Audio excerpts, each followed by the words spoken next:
Hi everybody. तो हम solid state के बारे में पढ़ रहे हैं और अभी तक रिकैप में करा देती हूँ। अभी तक हमने तीन लेक्चर्स में हमने क्या पढ़ रखा है recap.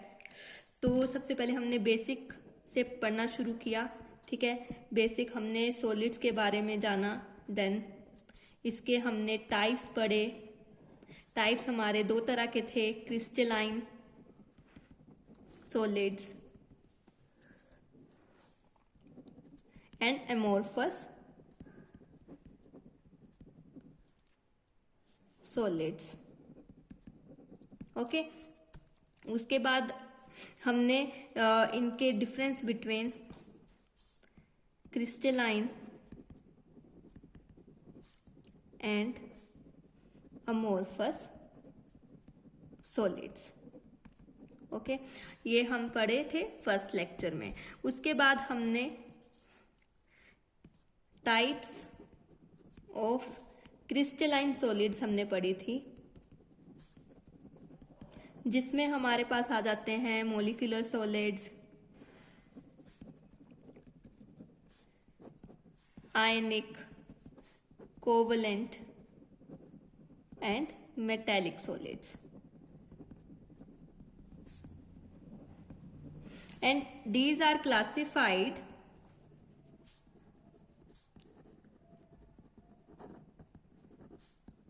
on the basis of intermolecular forces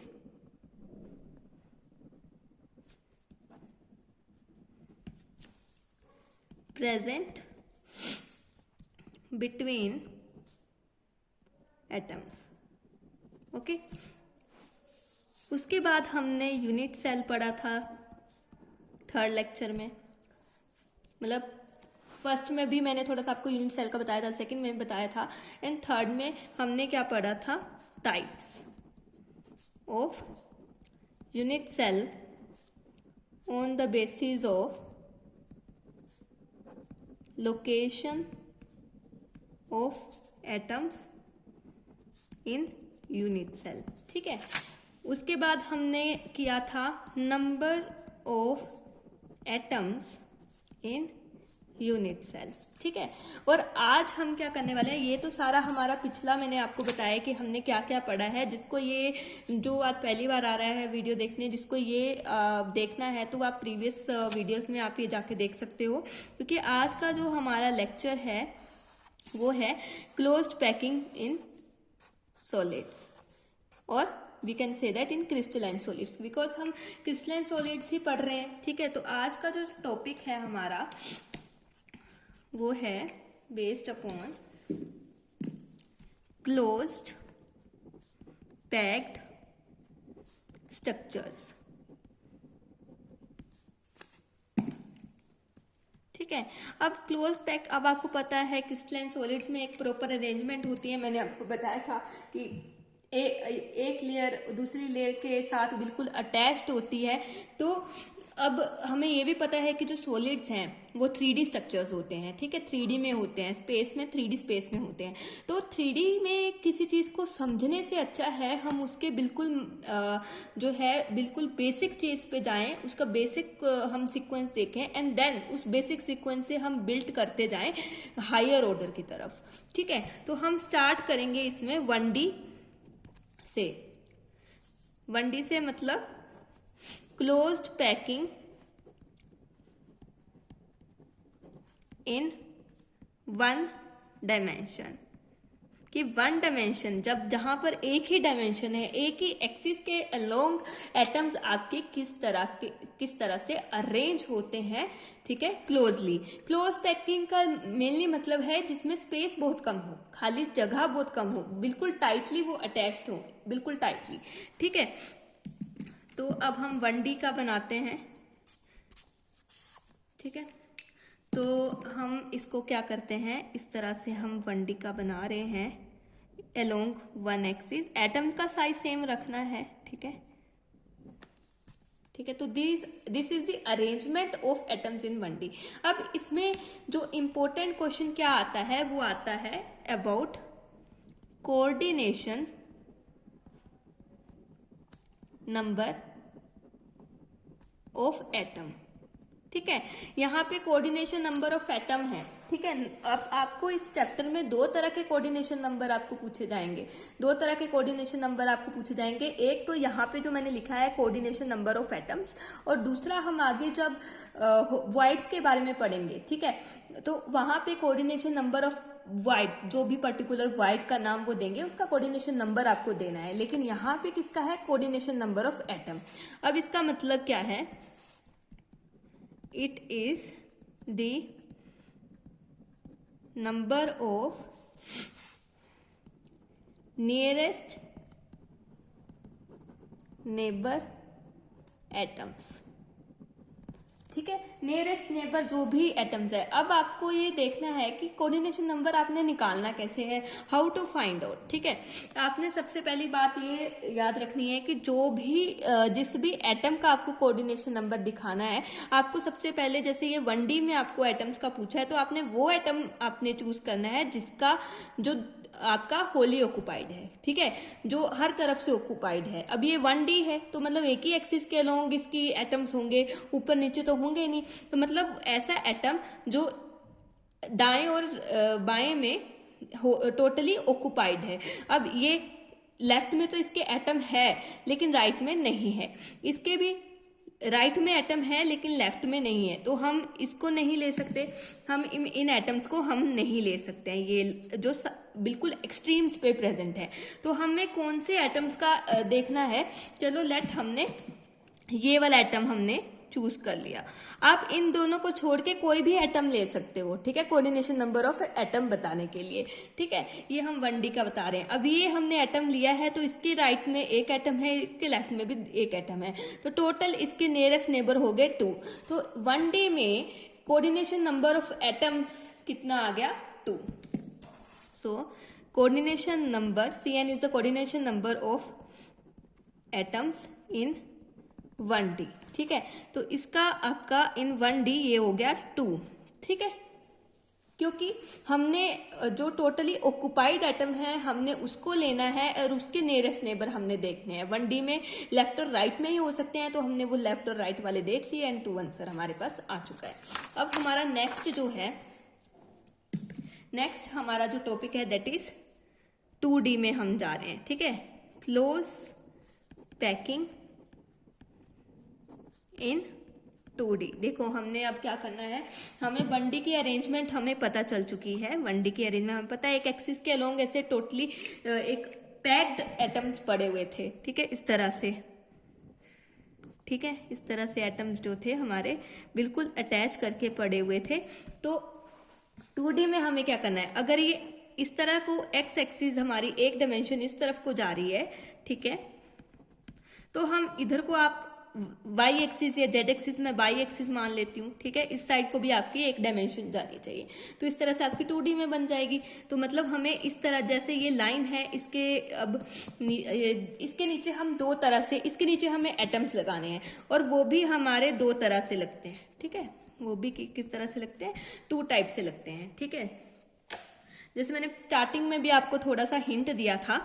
ठीक है, अब हम जैसे फर्स्ट जो टाइप है उसमें हम क्या करते हैं, जैसे पहली हमने लाइन बना ली, ठीक है, उसके नीचे ही बिल्कुल नीचे हमने सेम जैसे पहली लाइन है वैसे ही दूसरी लाइन हमने बना लेनी है। ठीक है, ये हमने दूसरी लाइन बना ली, सेम ऐसे तीसरी लाइन बना लो।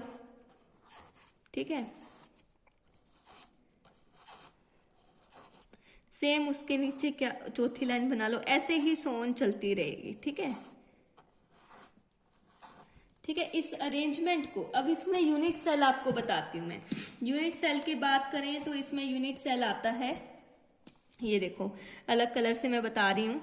ठीक है, आप ये एटम को लो, ये एटम, ठीक है, ऐसे हम आपने वो एटम आपने एक जो है, क्योंकि कोऑर्डिनेशन नंबर भी आपको लगाना है तो आप साइड के तो ले नहीं सकते, आपने कोई बीच का लेना है। ये एटम जैसे आपने ये बीच वाला ले लिया, ठीक है, इसके अराउंड आपने देखना है ये कितनों से जुड़ा हुआ है, ये डायरेक्टली 4 से जुड़ा हुआ है। ठीक है, वैसे तो आप ऐसे भी बना सकते हो। ठीक है, ये भी आपका स्क्वायर ही बन रहा है। ठीक है, तो ये इसमें स्क्वायर जो है आपका, ये स्क्वायर प्लेनर स्ट्रक्चर बना। तो इसका हमने इस यूनिट सेल का, ये स्क्वायर यूनिट सेल, ठीक है, आपका बन रहा है स्क्वायर प्लेनर यूनिट सेल बन रहा है, तो उसके बेस के ऊपर हमने इसका नाम स्क्वायर प्लेनर क्लोज्ड पैकिंग और स्क्वायर क्लोज पैकिंग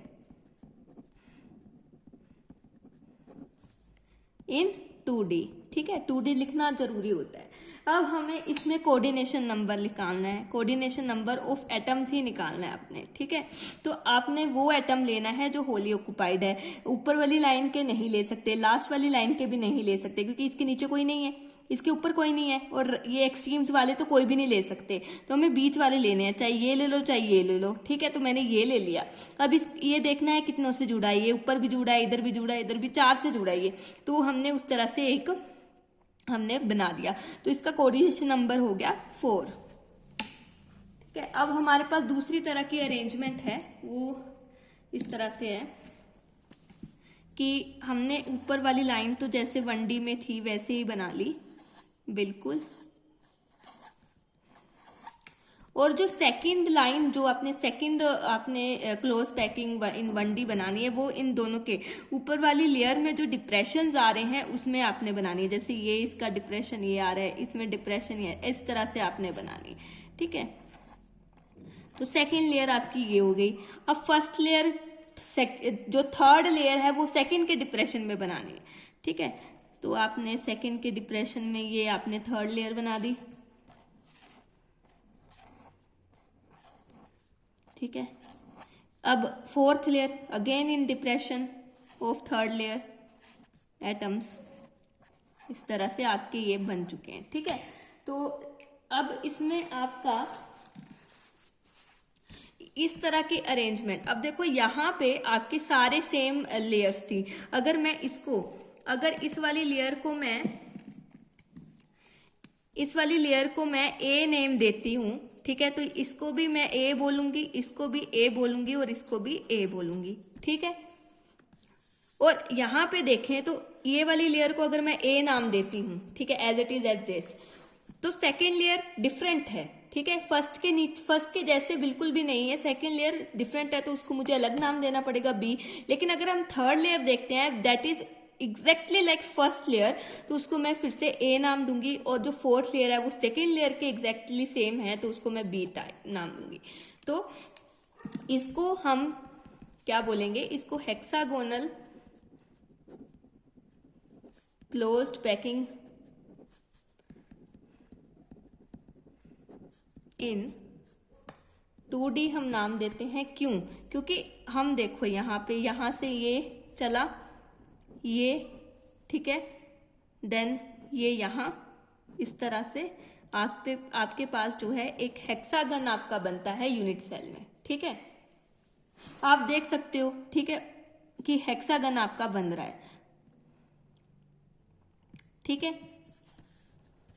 तो और इसको हम नाम दे सकते हैं ए टाइप इन 2D, ठीक है, इस वाले को, और इसको हम नाम से दे सकते हैं A B type arrangement in 2D, ठीक है। और अब इसका कोऑर्डिनेशन नंबर निकालना है, कोऑर्डिनेशन नंबर ऑफ एटम्स, इसमें हेक्सागोनल क्लोज पैकिंग में ये हमने यूनिट सेल बनाया है, ये एटम है बीच में, ठीक है, जो हर तरफ से ऑक्युपाइड है, टोटली ऑक्युपाइड है हर तरफ से, ठीक है। तो हमने इसी के नियरेस्ट नेबर हमने काउंट करने हैं। यहां से किया 1 2 3 4 5 6, तो इसका कोऑर्डिनेशन नंबर आ गया 6, ठीक है। तो ये 2D तक कंप्लीट हो चुका है। अब हम मूव करते हैं 3D की तरफ, ठीक है। 3D की तरफ हम मूव कर रहे हैं, तो उसमें क्या है, क्लोज पैकिंग इन 3D। अब जो असल में एटम्स मतलब सॉलिड जो है वो 3D होते हैं, ठीक है। तो हम अब रियल लाइफ में मूव कर रहे हैं। हाँ, 2D भी होते हैं, 1D भी होते हैं, लेकिन जो मैक्सिमम सॉलिड्स हैं वो 3D होते हैं, ठीक है, 3D होते हैं। आपके सॉलिड्स तो 3D ही होते हैं, ठीक है। अगर आप शीट की बात करो तो शीट में भी कुछ ना कुछ थिकनेस होती है, ठीक है, उसमें भी कुछ हाइट तक आपके एटम्स होते हैं, क्योंकि एटम्स इतने माइन्यूट होते हैं, तो आप ये नहीं कह सकते हो कि 2D में हो सकते हैं, 1D में हो सकते हैं। That are very rare cases in real life में अगर आप बात करो, जर्नली आप बात करो, I am not talking about कि आप आगे साइंस में जाके आप कुछ ऐसा इन्वेंट करो, लेकिन जो जर्नली आप अपने आसपास देखते हो वो 3D में आपकी चीजें आती हैं, ठीक है। तो अब हम 3D में पहुंच रहे हैं। अब 3D में भी अब हमारे पास 2D में एक इस तरह की अरेंजमेंट थी और एक इस तरह की अरेंजमेंट थी। तो अब क्या करेंगे, ऐसी ही लेयर हम इसके ऊपर रख देंगे, जितनी मर्जी लेयर आप रख दो इसके ऊपर इसी तरह की, और इसके ऊपर हम इसकी तरह की रख देंगे। अब मैं आपको बना के बता देती हूँ अलग अलग कलर से, ताकि आपको कंफ्यूजन ना हो। अगर आप इमेजिन करना चाहते हो तो ये आपके पास एक शीट लाइक स्ट्रक्चर है एटम्स का, इसके ऊपर सेम एज इट इज ऐसे ही शीट आपने अटैच कर देनी है, ठीक है। आप 1 कर दो, 2 कर दो, 3 कर दो, जितने भी कर दो, और इसके ऊपर इसकी तरह की arrangement A B type arrangement की शीट्स आप अटैच करते जाओ, तो वो आपकी 3D स्ट्रक्चर में कन्वर्ट हो जाएगी। तो मैं आपको पहले स्क्वायर क्लोज्ड पैकिंग इन 3D आपको करा रही हूँ।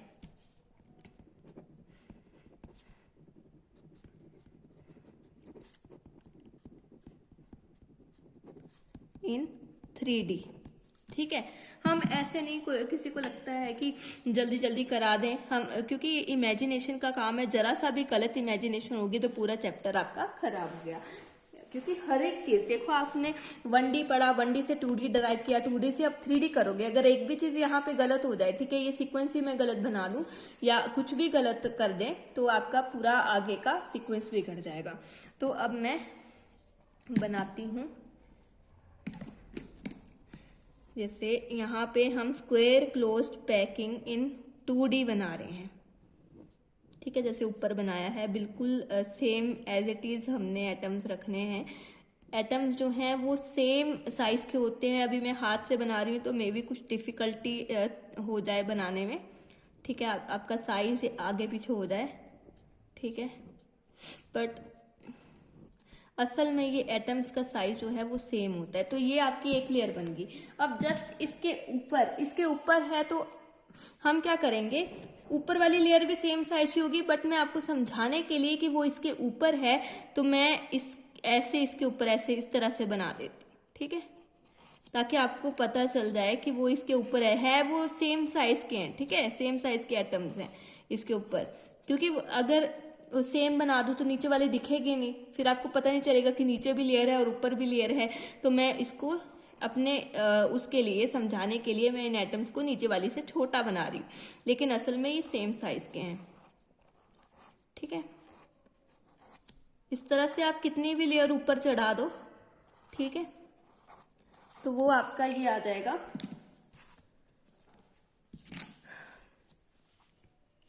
अब आप ऊपर करोगे तो ये क्यूबिक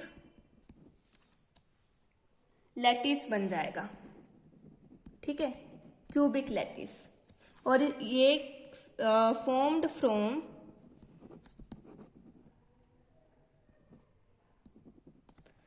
ए टाइप अरेंजमेंट, ठीक है,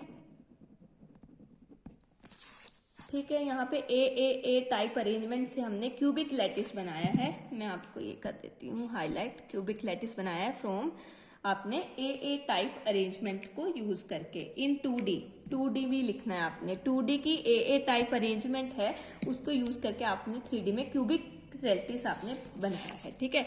अब दूसरा जो है वो है hexagonal close packing in 2D। अब देखते हैं उससे क्या करते हैं।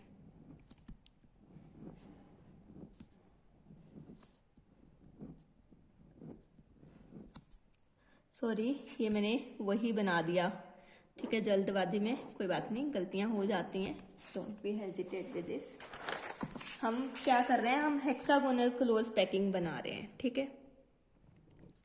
तो हमने पहली लेयर बनाई, ठीक है, उसके डिप्रेशन में हमने दूसरी लेयर बनाई, सेकेंड लेयर के एटम्स के डिप्रेशन में हमने थर्ड लेयर बनाई,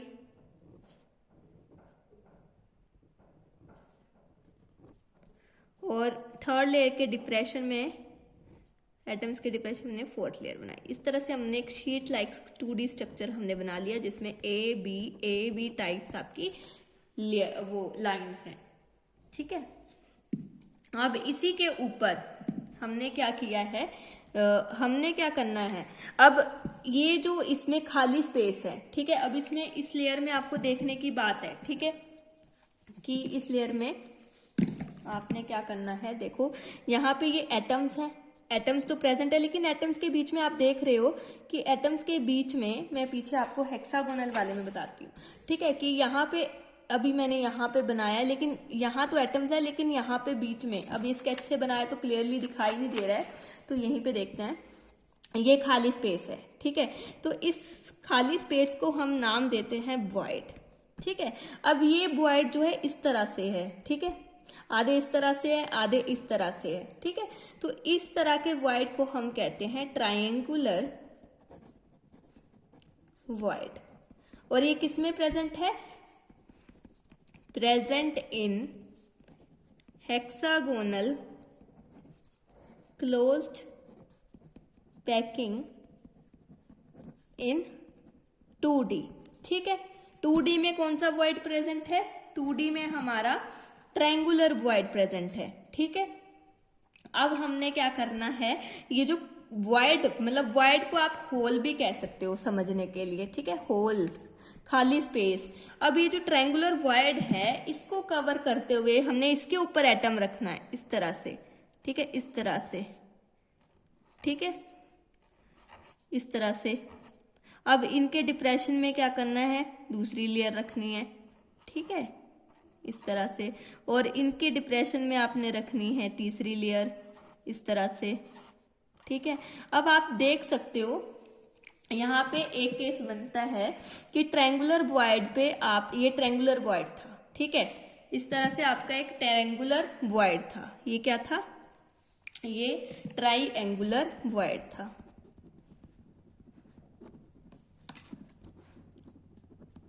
अब हमने इसी खाली स्पेस पे, इसी वॉइड पे हमने एटम रख दिया, ठीक है। हमने क्या किया, ये ट्रायंगल मैं बड़ा करके बना रही हूँ आपके समझने के लिए कि ये खाली स्पेस था, इसी के ऊपर हमने एटम रख दिया, ठीक है, हमने ये रख दिया एटम, ठीक है।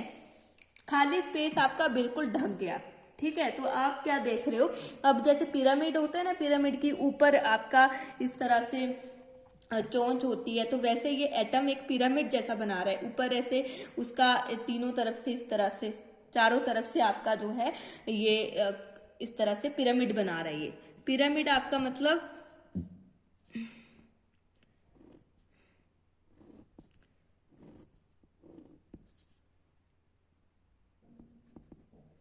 इस तरह से आपका ये चीज बन रही है, ठीक है। मतलब आपका अगर मैं दिखाऊं टॉप व्यू, तो ये आपका था ट्रायंगुलर वॉइड, ठीक है, और इसके ऊपर आपने ये एटम रख दिया है, ठीक है, और इसके ऊपर आपने यहाँ पे एक एटम रख दिया है, ठीक है। ये आपका टेट्राहेड्रन ज्योमेट्री होगी, इसकी ज्योमेट्री हो गई, ठीक है, किसकी हो गई, इस ये वाले वॉइड की। अब ये क्या हुआ, आपने ऊपर से भी आपने ढक दिया, लेकिन खाली स्पेस तो वहां पे रहा ना, ठीक है। तो तो आपने क्या किया, इसकी शेप को बदल दिया, थोड़ा सा तो फर्क किया, पहले ये सारा खाली था, ऊपर से खाली, नीचे से खाली, अब ऊपर रख दिया आपने, ठीक है, तो ऊपर से थोड़ा सा ढक गया ये, ठीक है। तो इसको जो ये वाले वॉइड का नाम हुआ, ये हुआ टेट्राहेड्रल वॉइड, ठीक है। और इसमें एक और केस है, देखो यहां पे, कि जहां पे आपका नीचे भी वॉइड है, मैं बताती हूं आपको, और ऊपर भी आपका वॉइड आ रहा है, कैसे आ रहा है, ठीक है, इस तरह से एटम्स जो हैं आपके लगे हुए हैं, और आपका ये जो वॉइड है, ठीक है, वो आपका कवर नहीं हो रहा है, नीचे मतलब आपकी नीचे ऐसी ट्रायंगल बन रही है तो ऊपर उल्टी ट्रायंगल इस तरह से बन रही है, तो आपका देखो वाइड ये वाली साइड वाली लाइंस कट गई और आपका इस तरह से एक बीच में वाइड आ गया, ठीक है। यहाँ पे एक खाली जगह आ गई, ठीक है। इसके ऊपर हमने एटम रखा था, यहाँ पे एटम्स इसकी साइड साइड में प्लेस्ड है और बीच में खाली जगह जो है उसकी थोड़ी सी शेप चेंज हुई है, ऑब्वियसली चेंज हुई है। तो इस तरह के वाइड को आप बोलेंगे ऑक्टाहेड्रल वाइड्स, और ये 3D में होते हैं, tetrahedral void and octahedral void, ठीक है, ये 3D में होते हैं। उसके बाद अब ये हो गए आपके जर्नल। अब इसके आगे जो भी है वो हम नेक्स्ट लेक्चर में, नेक्स्ट वीडियो में हम पढ़ेंगे, ठीक है, कि किस तरह के वाइड जो हैं वो उसमें कितने होते हैं, कैसे क्या होता है, ठीक है। मतलब बोले कि कितने किस तरह के वर्ड्स होते हैं, कितने किस तरह के वर्ड्स होते हैं वो हम पढ़ चुके हैं, ठीक है। कितने होते हैं, ठीक है, उनके अरेंजमेंट, उनको देखने का नजरिया, सिर्फ देखने का नजरिया अलग अलग है, ठीक है। आप देखो यहाँ पे सीधे ट्रायंगल, उल्टे ट्रायंगल से आप यहाँ पे मैंने आपको व्यू करना दिखाया है, तो वैसे ही अलग अलग तरीके से आपका देखने का नजरिया इनका होता है, बस और कुछ नहीं होता, ठीक है। उसके बाद हम थोड़े से हम पढ़ेंगे फॉर्मूलाज ड्राइव करेंगे बाय यूजिंग दीज, ठीक है, कि कॉर्नर पे प्रेजेंट है एटम और वो आपको पोजीशंस आपको दे देंगे कि एटम्स आपकी यहाँ प्रेजेंट है, ए एटम यहाँ प्रेजेंट है, बी एटम यहाँ प्रेजेंट है, तो find out the formula for the molecule, ठीक है, कि सॉलिड का फॉर्मूला क्या होगा, ठीक है। उस तरह के हम न्यूमेरिकल हम नेक्स्ट आगे के लेक्चर्स में हम पढ़ेंगे, ठीक है। वो आते हैं एक आधा क्या 2-3 पूछ लिए जाते हैं, और वैसे भी वो बहुत इंपॉर्टेंट है, अगर आपने कोई एग्जाम्स भी आगे देने हैं कॉम्पिटिटिव तो वो बहुत इंपॉर्टेंट है, ठीक है। वॉइड्स को यूज करके भी हम पढ़ेंगे न्यूमेरिकल्स, जहाँ पे एटम्स एंड वॉइड्स दोनों यूज करेंगे। That's all today, thank you with it.